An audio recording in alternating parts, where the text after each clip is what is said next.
우리가 살아간 시대는 종말의 시대입니다. 이 종말의 시대는 바로 예수님이 십자가를 지시고 그리고 예수님이 다시 이 땅에 재림하시는 그 기간을 우리는 종말이라고 이야기를 합니다. 흔히 세상 사람들은 종말이라면 세상이 완전히 끝나는 것으로 이해할 때가 많이 있는데 성경에는 그렇지 않습니다. 그래서 성경에는 종말의 관점을 두 가지로 이야기를 하는데 앞에서도 얘기했지만 예수님의 십자가에서 예수님의 재림 그 사이를 바로 우리는 종말의 시대라고 이야기를 합니다.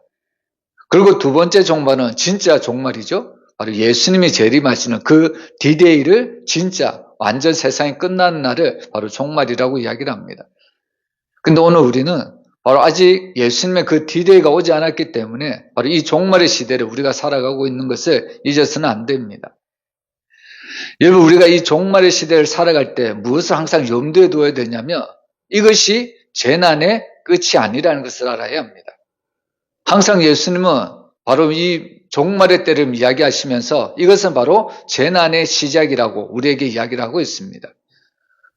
여러분, 곳곳에 자연의 이상한 징조가 있고요. 또 우리 가운데 있어서는 안 되는 그런 전쟁이 있고 이런 것들을 바라보면서 세상은 종말의 끝이다 이렇게 이해할 수도 있지만 그러나 그것은 예수님께서 말씀하신 처럼 종말의 끝이 아니라 종말의 시작이라는 것을 우리가 깨달아야 합니다.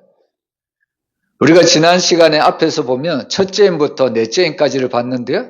우리가 첫째 인에서 넷째 인까지 본 것을 봐도 종말의 끝이 아니라 재난의 시작, 그 사인으로 첫째 인부터 넷째 인까지 우리에게 주셨던 것을 볼 수가 있습니다. 그래서 보면 그 첫째 인부터 네 번째 인까지 보면 그 재난이 결국에 모든 생물을 죽이는 것이 아니라 4분의 1까지만 죽이는 것을 볼 수가 있습니다. 이것을 통해서도 바로 종말이 끝이 아니라 시작이라는 것을 우리에게 알려주는 거죠.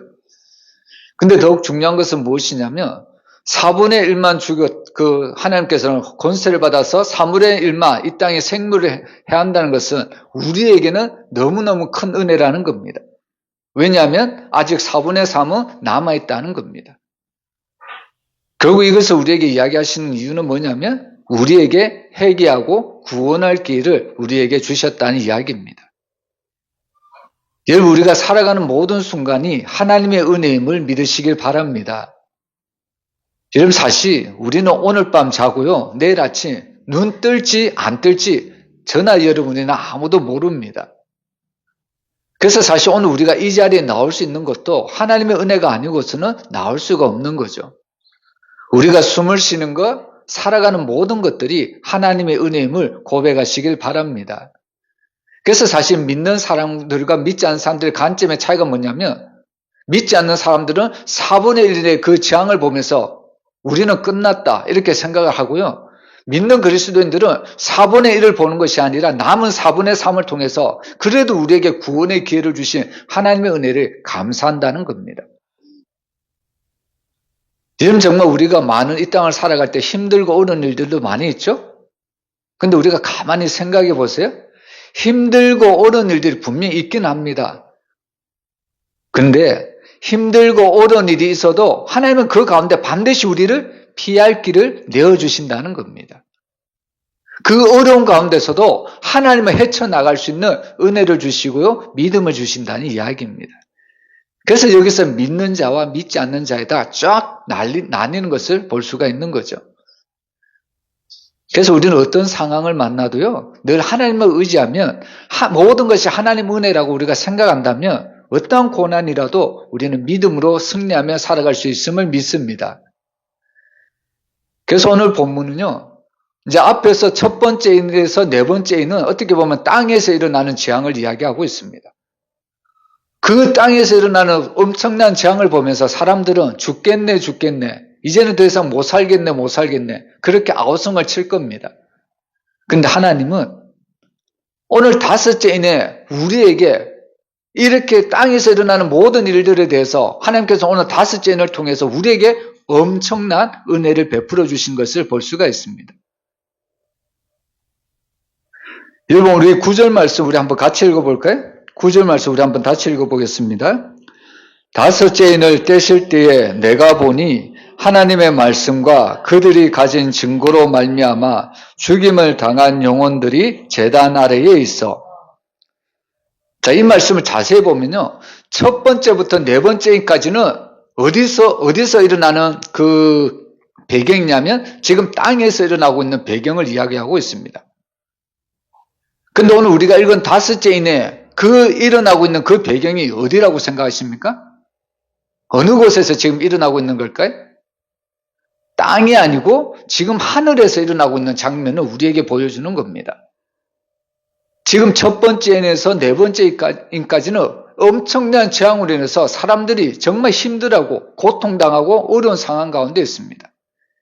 근데 갑자기 하나님은 다섯째인에 동일하게 땅에서 일어나는 재앙을 말씀하는 것이 당연한데, 근데 갑자기 하나님은 역사의 배경을 싹 바꾸어서 땅이 아니라 이제는 하늘로 우리에게 이 장면을 보여주고 있다는 겁니다. 우리는 이 말씀을 통해서 하나님이 우리에게 얼마나 큰 위로를 주시려고 오늘 이 말씀을 기록을 했는지 깨달아야 합니다. 여러분, 우리는 땅에서 슬퍼할 일이 많이 있죠? 어떻게 보면 우리 눈에서 눈물이 마르지 않을 날이 엄청 많을 겁니다. 내 개인적으로 봐도, 국가적으로 봐도, 세계적으로 봐도 내 뜻대로 안 되는 것 때문에, 또 내가 믿는 그 믿음대로 뜻대로 되지 않는 것 때문에 우리 눈에는 그런 눈물이 마르지 않을 때가 너무나도 많이 있다는 겁니다. 그리고 특별히 이 시대는, 요한계시록을 기록한 이 시대는 어떤 시대입니까? 바로 로마가 다스리는 시대입니다. 여러분, 로마가 다스릴 시대의 특징이 뭡니까? 가이사가 신이라는 겁니다. 가이사 외에는 그 누구도 신이라고 고백을 해서는 안 된다는 거예요. 그래서 사실 예수님이 십자가에 못 박힌 것도 유대 종교 지도자들이 예수님을 어떤 제목으로 못 박았나요? 가이사만 우리의 신이고 가이사만이 우리의 왕인데 예수님이 자칭 그리스도라고, 자칭 왕이라고 이야기를 하니까 대제사장들이 그 빌라도에게 우리에게는 가이사 외에는 왕이 없나이다. 그래서 자칭 자신은 왕이라고 하는 이 예수를 가만히 두면 반역자가 됩니다. 그래서 이 예수를 십자가에 못 박아 주게 된다고 이렇게 이야기를 하는 겁니다. 그래서 사실 이 로마라는 시대는 이 황제가, 가이사라는 황제가 신이고요. 이 황제가 이 세상을 다스리는 바로 하나님의 아들로서 그렇게 이 땅에 오셨다고 이야기를 하고 믿고 있는 시대입니다. 근데 그런 시대에, 신앙이 없는 시대에 초대교회 성도들은 어떻게 했습니까? 많은 사람들이 가이사는 주님이십니다, 이렇게 신앙 고백을 할 때 믿는 그리스도인들은 그렇게 할 수가 없었다는 거죠. 오직 예수님만이 그리스도이십니다. 오직 예수님만이 우리의 구원자이십니다. 이렇게 바로 로마에 어떻게 보면 신앙적인 반기를 들었다는 겁니다. 근데 그 결과가 어떻게 되었을까요? 여러분, 오늘날 미국이 지금 엄청난 일을 하잖아요. 지금 전 세계에 지금 어떻게 보면 관세전쟁을 지금 관세전쟁을 하고 있지 않습니까? 쉽게 얘기하면 미국 대통령 말 듣지 않으면 다른 나라들은 엄청난 어려움을 당할 수밖에 없습니다. 여러분, 사실 이 로마 시대도 그렇거든요. 가이사를 황제로 섬기지 않고 가이사를 신으로 고백하지 않으면요, 사실 이 믿는 그리스도인들은 엄청난 경제적인 핍박을 바로 받을 수밖에 없었다는 겁니다. 여러분, 이 당시에도 상업 조합이 딱 결성이 되어 있는데 가이사를 신으로 모시지 않으면 이 모든 그리스도인들은 이 협동조합에 가입이 될 수가 없습니다. 이 협동조합에 가입이 되지 못한다는 것은 어떤 결과가 났느냐면 결국에 생계가 완전히 끊어지는 것을 의미하고 있습니다. 근데 그뿐만의 핍박을 받는 게 아니죠. 가이사를 황제로 고백하지 않으면 어떻게 됩니까? 사자밥에 던져지기도 하고 하형에 당하기도 하고 결국에 순교를 당할 수밖에 없다는 겁니다. 여러분, 오늘날 사람들이 죽음을 참 두려워하죠? 많은 사람들이 죽음을 두려워하는데, 여러분, 많은 사람들이 죽음을 두려워하는 이유가 많은 이유가 있겠지만 그 중에 하나가 어떤 이유가 있냐면 죽음을 통해서 나 자신이 잊혀질까 봐 그런 두려움이 있다는 겁니다. 여러분들에게도 혹시 그런 두려움이 있지 않습니까? 여러분, 이 죽음이라는 것이 여러 가지 두려움을 우리에게 가져다 주지만 그 중에 하나가 뭐냐면 내 이름이, 내 삶이 나를 아는 모든 사람들에게 서서히 잊혀질까봐 그런 두려움이 죽음으로부터 온다는 이야기입니다. 근데 오늘 하나님은 오늘 이 5째인을 통하여 우리가 순서적으로 보면 4째인까지는 땅에서 심판이 일어나잖아요. 그러면 5째도 똑같이 땅에서 심판이 일어나야 되는데 오늘 그 장면은 5째인에서 완전히 하늘로 옮겨진 이유는 바로 이처럼 땅에서 어떻게 보면 하나님을 믿는다는 그 믿음 때문에 순교를 당하고 고난을 당하고 어려움을 당한 사람들, 심지어는 죽임을까지 당합니다. 그때부터 사람들은 그 사람의 모든 행적을 다 잊어버립니다. 그런데 하나님은 그들의 모든 행적을, 그들의 모든 믿음을 잊어버리지 않겠다고 하늘에 있는 그 하나님께서 지금 이 장면을 우리에게 보여주고 있다는 겁니다. 그래서 사실 오늘 이 5째에는 믿는 그리스도인들에게 하나님의 위로를 보여주는 말씀입니다. 이 땅에서 때로는 그리스도인으로서 힘들고 어려운 삶을 살 수도 있죠. 믿음 하나 때문에, 신앙 하나 때문에 고통을 당하는 사람들도 있다는 겁니다. 근데 그것 때문에 사람들은 알아주지 않아요? 사람들은 그 신앙 때문에 우리를 알아주지 않습니다. 그러나 하나님은 우리의 모든 그 어려움을, 우리가 믿음 때문에 당한 그 모든 상황을 하늘의 하나님께서 우리에게 다 보시고 우리에게 위로하시고 우리에게 갚아주신다는 말씀을 바로 오늘 9절 말씀에서 우리에게 하고 있다는 겁니다. 그래서 여러분, 신앙생활이라는 것은 사람들이 안 볼지라도요, 하나님이 다 보고 계심을 믿으시길 바랍니다. 때로는 내가 믿음 때문에 손해볼 수도 있죠. 때로는 내가 믿음 때문에 어려움 당할 수도 있어요.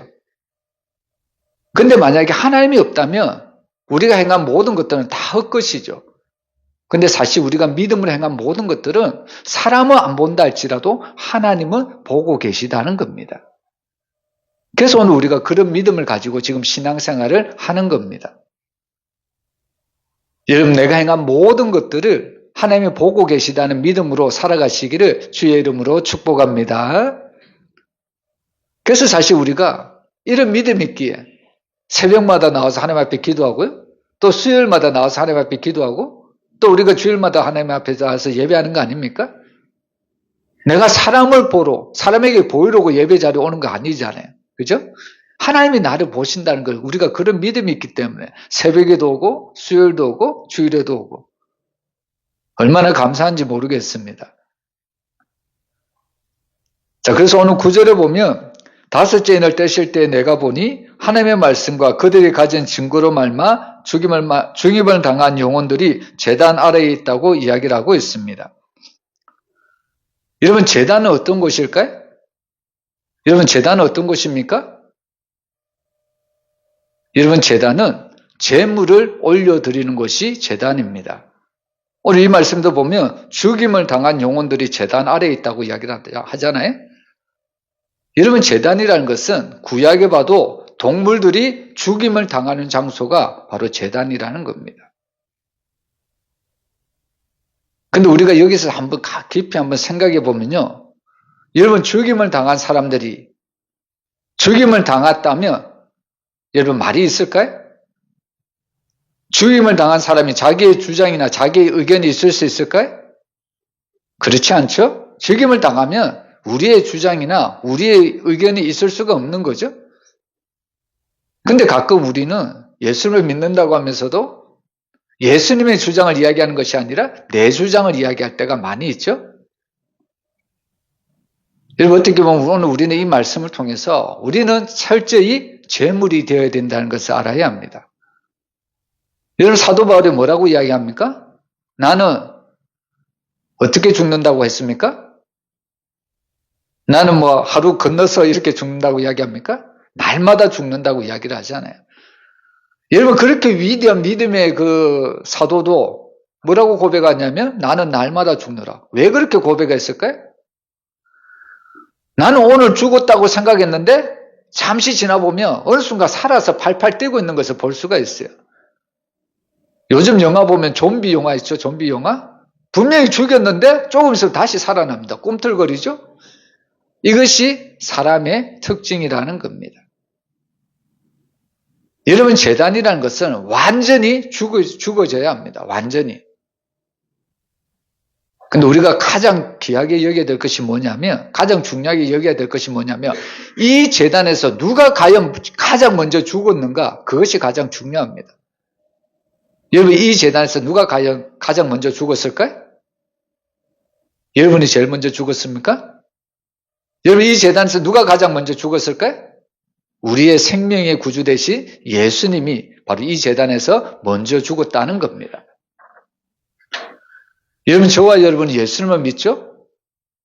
우리가 예수님을 믿는다면 우리는 사도 바울과 같이 이런 고백을 들을 수가 있어야 합니다. 여러분, 갈라디아서 2장 20절 우리 한번 같이 읽어보겠습니다. 내가 그리스도와 함께 십자가에 못 박혔나니 그런즉 이제는 내가 사는 것이 아니요 오직 내 안에 그리스도께서 사시는 것이라. 이제 내가 육체 가운데 사는 것은 나를 사랑하사 나를 위하여 자기 자신을 버리신 하나님의 아들을 믿는 믿음 안에서 사는 것이라. 아멘. 여러분, 내가 누구와 함께 십자가에 못 박혔나요? 그리스도와 함께 십자가에 못 박혔다고 사도 바울은 고백을 하고 있습니다. 여러분, 신앙생활이라는 것은 제가 전에도 말씀드렸지만 신앙생활이라는 것은 바로 겸손한 삶을 이야기하는데, 겸손이라는 것은 또 뭐냐면 왕의 천분에 완전히 나를 맡기는 것이 진정한 겸손이라는 겁니다. 여러분, 목회자인 이 앤드류 머레이라는 목사님이 이런 이야기를 했습니다. 겸손이란 내게 일어난 일에 대해서 이상하게 여기지 않는 태도, 이것을 겸손이라고 이야기를 했습니다. 겸손이란 내게 일어난 일에 대해서 이상하게 여기지 않는 태도. 여러분, 우리는 흔히 생활을 하면서 우리는 왜 이런 일이 나에게 일어났을까? 나는 저런 일이 일어나지 않는 그런 행동을 했는데 왜 나에게는 저런 고난만, 이런 힘든 일만 나에게 생길까? 이상하게만 그렇게 생각하고 받아들일 때가 많이 있다는 겁니다. 그러다 보니까 우리 마음속에는 늘 분노가 치솟는 거죠. 늘 우리는 원망과 불평이 끊임없이 나오는 겁니다. 왜 나에게만 그런 일이 닥치느냐고. 근데 목회자 앤드류 모레이 목사님 뭐라고 했다고요? 내게 일어난 일에 대해서 이상하게 여기지 않는 태도. 지금 내가 고난을 받아도, 지금 내가 어떤 어려움을 만나도 전혀 이상하지 않는다는 겁니다. 왜요? 또한 그런 일이 일어난다고 할지라도 나는 그런 일에 대해서 전혀 반응할 필요가 없다는 겁니다. 왜 그럴까요? 나는 이미 제단에서 죽은 제물이기 때문입니다. 내가 먼저 죽은 것이 아니라 예수님이 먼저 나의 모든 죄를 위해서 그 십자가에서 어린 양 대신 예수 그리스도께서 죽으셨다는 겁니다. 그리고 사도 바울의 고백과 같이 나도 그 예수님의 십자가에 못 박혔을 때 우리도 똑같이 그 십자가에 못 박혔다는 것을 우리에게 말씀을 하는 겁니다. 여러분, 오늘 우리가 신학적으로 보면요, 저와 여러분은 예수 그리스도의 십자가 사건을 믿고 고백함으로써 예수님과 같이 그 자리에서 똑같이 죽었습니다. 우리는 그것을 믿고 살아가야 합니다. 우리가 정말 그것을 믿는다면요, 우리의 생각이나 우리의 주장은 다 예수님께 맡겨야 됩니다. 다 예수님의 뜻에 맡겨야 된다는 거예요. 우리가 삶을 사다 보면 참 어떨 때는 정말 나에게 악으로 다가올 때 어떻게 보면 나도 저 사람에 대해서 악으로 갚고 싶은 마음이 한두 번이 들 때가 아닙니다. 왜 나만 계속 참아야 되느냐고. 왜 나만 계속 손해를 봐야 되냐고. 여러분, 그런 마음이 안 드십니까? 저는 가끔씩 그런 마음이 들더라고요. 나에게 힘들게 하고 나를 막 대적하는 무리들 보면 나도 똑같이 대적하고 싶어요.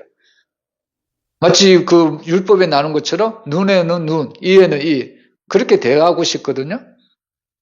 근데 예수님은 뭐라고 이야기합니까? 성경은 뭐라고 이야기할까요? 선으로 악을 이기라고 말씀합니다. 어떤 사람을 보니까 정말 힘들게 한 사람이 있어요. 그 사람 때문에 너무 힘들었습니다. 도무지 그 사람 때문에 살아갈 힘도 없고 용기도 다 잃어버렸습니다. 그러다가 그래도 끝내는 예수님을 붙잡고 하나님을 붙잡음으로 회복이 되었습니다. 근데 회복이 되었는데 뭐라고 또 고백을 하냐면, 그럼에도 불구하고 저 사람이 나에게 대한 모든 악한 일들을 내가 반드시 보복할 것이다. 이 말을 하기까지는 이 사람이 완전히 회복이 되었구나 이렇게 이해를 했거든요. 근데 그 말 뒤에 하나님의 믿음으로 회복이 되었다고 한 그 말 뒤에 저 사람이 나에게 한 모든 악한 행동들을 나도 똑같이 갚아줄 것이다. 이 말을 통해서 결국 하나님께 완전히 맡기지 못했구나. 그것을 알 수가 있었습니다. 여러분 사실 이런 문제는 그 사람만 문제만 아니고 우리도 똑같이 이 세상을 살아갈 때 똑같이 우리가 일어난 일들이라는 겁니다. 믿음으로 해보려고, 믿음으로 용서하려고, 믿음으로 사랑을 해보려고 하지만 쉽게 되지 않는다는 거예요. 그리고 그렇게 하려고 할 때 결국엔 나는 예수 그리스도와 함께 아직까지 십자가에 죽지 못한 내 모습을, 내 자아를 우리가 발견할 수가 있습니다. 그래서 사도 바울이 우리에게 정말로 중요한 권면하는데 나는 날마다 죽노라.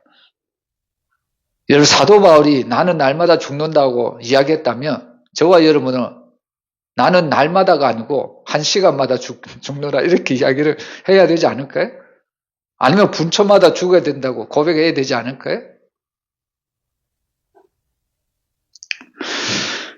여러분 우리는 그 재난에 죽으신 그 예수 그리스도와 함께 우리의 모든 욕심과 우리의 모든 정과 우리의 모든 죄악을 다 그 예수님의 십자가 앞에 못 박아 버려야 합니다. 우리의 모든 것들을 주님께 맡게 된다는 거예요. 그럴 때 하나님께서 우리의 모든 것을 대신해서 갚아주신다고 성경은 이야기를 하고 있습니다. 여러분 모든 것들을 하나님께 맡기시며 살아가시기를 주의 이름으로 축복합니다. 그래서 오늘 이 제단 아래에 있는 죽은 영혼들이 오늘 이 하나님 앞에 살아계신 주님 앞에 이런 고백을 하죠. 우리 10절 말씀 우리 한번 같이 읽어보겠습니다. 큰 소리로 불러 이르되 거룩하고 참되신 대주제여 땅에 거하는 자들을 심판하여 우리 피를 갚아주지 아니하시기를 어느 때까지 하시려 하나이까 하니. 여러분 사실 왜 우리가 모든 것들을 주님 앞에 맡게 되느냐? 맡길 수밖에 없느냐? 바로 10절에 그 해답이 있다는 겁니다. 여러분 사실 오늘 이 10절 말씀을 보면 제단 안에 어떻게 보면 억울하게 죽은 영혼들이 있습니다. 자신들의 죄 때문에 죽은 영혼들이 아니라 이 땅에 정말 믿음으로 살아간다는 그 한 가지 때문에 억울하게 죽은 영혼들이 너무나도 많이 있다는 겁니다. 앞에서도 얘기했지만 이 시대는 노마 시대입니다. 이 노마 황제 시대 때 믿는다는 하나님을 믿고 예수 그리스도를 그리스도로 고백하는 그 신앙 하나 때문에 억울하게 죽임을 당했다는 겁니다. 그리고 더 중요한 것은 여러분 대부분 억울하게 죽으면 그 땅에서의 삶에서는 보상이 전혀 없다는 겁니다. 여러분 오늘날에도 어떤 사람은 죽었는데도 보상이 많이 나오는 경우를 우리가 종종 보죠. 근데 어떤 사람은 죽어도 보상이 없는 사람이 있는 것을 볼 수가 있습니다. 지금 우리나라가 많이 혼란스러운데 예를 들어 어떤 사람이 큰 죄를 지어서 공직자가 큰 죄를 지었는데 고위 공무원이지만 만약에 그 죄가 발각이 되어서 만약에 대법원이나 헌법재판소에서 딱 유죄라고 판결이 되면 그 사람에게는 더 이상 앞으로 받는 연금 한 푼도 없습니다. 대통령도 그렇잖아요. 만약에 우리 앞에 본 그 대통령 그 탄핵을 당한 그런 대통령을 보면 탄핵을 당해버리면 더 이상 그 대통령 연금도 다 사라진다는 겁니다. 여러분 오늘 제단 아래 죽은 영혼들의 특징은 억울하게 죽은 영혼들입니다. 그럼 억울하게 죽은 영혼들에게 보상이 있을까요? 한 푼도 없습니다. 그러니까 사실 더 억울한 거 아닙니까? 근데 오늘 사실 이 10절 말씀에 보면 오늘 이 억울하게 죽은 영혼들이 그 살아계신 하나님을 어떻게 부르냐면 대주제요 이렇게 부르죠. 대주제요. 여러분 이것이 사실 우리에게 소망이 될 수 있고 우리에게 희망이 될 수가 있다는 겁니다. 여러분 이 땅을 살아갈 때 어느 존재에게 대주제요 이런 호칭을 붙일 수 있을까요? 여러분 어떤 존재에게 대주제요 이런 호칭을 붙일 수 있나요? 하나님 외에는 없다는 겁니다. 여러분, 이 대주제라는 말은 크게 보면 두 가지 의미가 있습니다. 첫 번째로 역사의 주관자이시여, 이 호칭에 바로 대주제를 붙일 수 있습니다. 두 번째로 이 대주제는 역사의 심판자이시여, 이런 이름을 붙이고 이런 이름을 받을 만한 호칭은 바로 하나님밖에 없다는 것을 우리에게 알려주고 있다는 겁니다. 정말 오늘 이 하나님 앞에 엎드린 이 억울한 영혼들은 너무나도 억울하게 죽었죠. 그리고 이 땅에 전혀 보상이 없이 죽어갔습니다. 그런데 그런 영혼들이 하나님에 대해서 대주제여라고 부른다는 것은 역사의 주관자이시고 역사의 심판자이신 하나님께서 나의 모든 것들을 다 신원하시고 보상해 주신다는 것을 믿고 고백을 하는 내용이라는 겁니다. 여러분, 이 땅을 살아가는 그리스도인들에게 마지막 남은 질문이 있다면 저는 두 가지밖에 없다고 생각을 합니다. 이 땅을 살아가는 그리스도인들이 마지막 삶에서 하나님 앞에 올려드릴 두 가지 질문은, 첫 번째 뭐냐면 why? 왜 나만 이런 고난을 받습니까? 이런 질문을 하나님 앞에 올려드릴 수밖에 없습니다. 두 번째 질문은 뭐냐면요, how long time? 언제까지 참고 기다려야 합니까? 이것이 바로 신앙 때문에 이 땅을 살아가는, 억울하게 살아가는 그리스도인들의 질문일 수밖에 없습니다. 왜 나만 고난을 받아야 되냐 이거죠? 그리고 이 고난이 언제까지 내가 참고 인내하고 살아가야 되냐고 하나님 앞에 하소연할 수밖에 없다는 겁니다. 그러면서 오늘 이들이 부르는 것이 뭐냐면 대주제요, 하나님을 부르고 있습니다. 여러분, 우리가 이 땅에서 어떠한 고난을 만나든지요, 또 그 고난의 길이 얼마나 길든지 우리가 하나님을 부를 때, 대주제이신 주님, 살아계신 하나님을 믿고 의지할 때 하나님은 우리의 모든 것들을 위로하시고요, 우리의 모든 삶을 갚아주시고 우리의 모든 삶을 보상해 주시는 하나님이신 것을 믿으시길 바랍니다. 여러분, 강약길을 걷고 있는 이스라엘 백성들에 대해서 여러분, 항상 하나님은 이스라엘 백성들과 동행하셨습니다. 그럼에도 불구하고 어리석은 백성들은 그 대주제이신 살아계신 하나님을 어떻게 보면 믿지 못하고 그 말씀에 순종하지 못하고 결국에는 원망하고 불평하다가 1세대 출애굽 성도들은 다 죽어버렸던 안타까운 일들을 우리가 기억을 해야 합니다. 여러분, 우리가 이 땅을 살아갈 때 때로는 이 땅에는 보상이 사실 없을 수도 있습니다.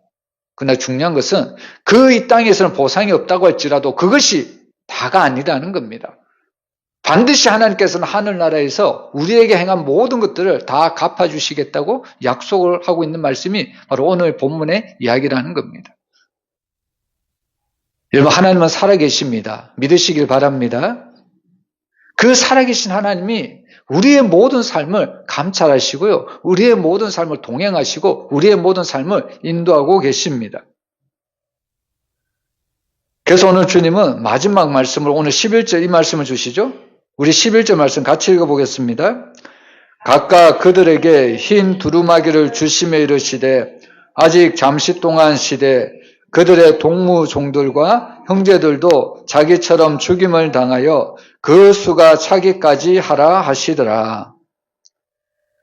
여러분, 지금 보면 억울하게 죽은 영혼들이 하나님 앞에 간절하게 부르짖죠. 언제까지 하나님 이 심판을 유보하시겠습니까? 그럴 때 오늘 하나님의 답이 뭡니까? 오늘 하나님의 답은 끝에 보면 자기처럼 죽임을 당하여 그 수가 차기까지 하라 하시더라. 여러분, 왜 이 땅에 아직까지 완전한 종말이 이루어지지 않았을까요? 왜 이 땅에 아직까지 하나님의 그 최종적인 심판이 이루어지지 않고 유보되었을까요? 오늘 11절 말씀대로 보면 왜 그럴까요?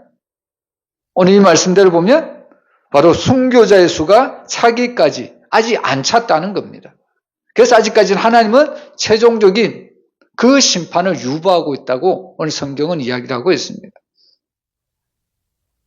근데 사실 오늘 우리는 이 말씀을 너무 극단적으로 갈 필요는 없습니다. 여러분, 여기서 사실 이단들이 많이 나오거든요. 어떤 이단들은 구원을 받으려면 우리 단체에 들어와야만, 우리 단체를 믿어야만 14만 4천 그 구원의 수에 들어가서 구원을 받는다. 이렇게 주장하는 구원에 대해 주장하는 이단들이 있고 또 어떤 이단들은 극단적 이단들은 어떤 이단들이냐 바로 오늘 하나님이 이처럼 말씀하신 것처럼 그 순교자가 차야 예수 그리스도가 이 땅에 재림하고 마지막 심판이 이루어지기 때문에 쉽게 얘기하면 우리도 죽으러 가자 이겁니다. 우리도 순교 당해야 된다는 겁니다. 너무 극단적이죠? 여러분 사실 구원과 심판은 누구의 손에 달려 있을까요? 하나님의 손에 달려 있는 것을 믿으시길 바랍니다. 그 하나님이 그의 아들이신 예수 그리스도께 그 모든 구원과 심판을 이양했다는 것을 믿어야 합니다. 수일에도 말씀을 드렸지만 예수님이 변화산에서 그 모세와 엘리야하고 대화를 하시잖아요. 이스라엘 백성에게 있어서 모세는 구원의 문을 열었던 선지자고요. 그리고 이 엘리야는 바로 하나님의 그 심판을 종말을 이야기했던 바로 선지자가 엘리야 선지자입니다. 그 모세와 엘리야하고 예수님이 대화했다는 것은 뭐냐면 결국 구원의 시작과 이 심판의 마지막은 예수님이 키를 들고 있다는 겁니다. 예수님의 오른손에 구원이 있고 심판이 있다는 것을 우리에게 말씀하는 겁니다. 구원의 문도 예수님이 여시고 심판의 마지막 종말도 예수님이 하신다는 겁니다. 그래서 우리가 할 수 있는 것은 뭘까요? 모든 주권을 예수님께 맡기는 겁니다. 우리 힘으로, 우리 뜻대로, 우리 능력대로 하면 안 된다는 거예요. 여러분, 우리 뜻대로, 우리 능력대로 하면 이 세상에 무엇만 일어납니까? 전쟁이 일어날 수밖에 없습니다. 오늘 우리가 지금 보는 현재 세계가 그렇지 않습니까? 자기 뜻대로 하니까 바로 이 땅에 전쟁이 수없이 일어나는 것을 볼 수가 있습니다. 여러분, 우리는 모든 것들을 주님께 맡겨야 됩니다. 구원도 주님의 손에 있고요. 심판도 주님의 손에 있습니다. 그래서 우리가 이 땅을 살아갈 때 우리는 언제나 예수님께 맡기며 살아갈 수밖에 없습니다. 여러분, 저는 오늘 이 말씀을 통해서 정말 이 땅에는 정말 어떻게 보면 참 힘든 일도 많고 어려운 일도 많고 또한 정말 이해할 수 없는 그런 일들을 우리가 만납니다. 그러나 여러분, 그렇게 이해가 되지 않는 일을 만날지라도 굳이 해석을 하려고 노력을 안 하셔도 됩니다. 오히려 해석하려고 하면 자꾸 이상한 쪽으로 빠지거든요. 오히려 해석을 하려고 하면 하나님이 이해가 안 되거든요. 하나님은 살아계시다고 하는데 왜 이런 이해가 안 되는 일을 허용하실까? 왜 가만히 놔두실까? 그래서 때로는 우리가 세상에 일어나는 일들에 대해서 이해는 잠시 내려놓고요. 모든 것들을 하나님께 맡기는 것이 너무나도 중요합니다. 결국에 구원의 그 능력도 심판의 능력도 예수님의 손에 달려있다는 것을 우리가 깨달아야 합니다. 여러분, 우리는 이 말씀을 통해서 첫 번째에서 네 번째까지는 땅에서 일어나는 엄청난 재앙을 말씀하는데 갑자기 다섯 번째 그 하늘에서 일어나는 장면들을 우리에게 보여주고 있습니다. 이것은 마치 우리들에게 지금 위로하고 소망을 주는 말씀입니다. 때로는 너희가 세상에서 환난을 당하지만 그러나 하나님은 너희들을 지금 잊어버리지 않았다는 겁니다. 너희들이 행한 모든 것들을 하나님은 갚아주시겠다는 겁니다. 그래서 오늘 다섯째 인을 통해서 우리에게 소망을 주시고 우리에게 위로를 주시는 겁니다. 여러분, 오늘 우리에게 이 위로와 이 소망을 가지고 날마다 예수님께 맡기며 살아가는 저와 여러분의 삶이 되시기를 주의 이름으로 축복합니다. 기도하겠습니다.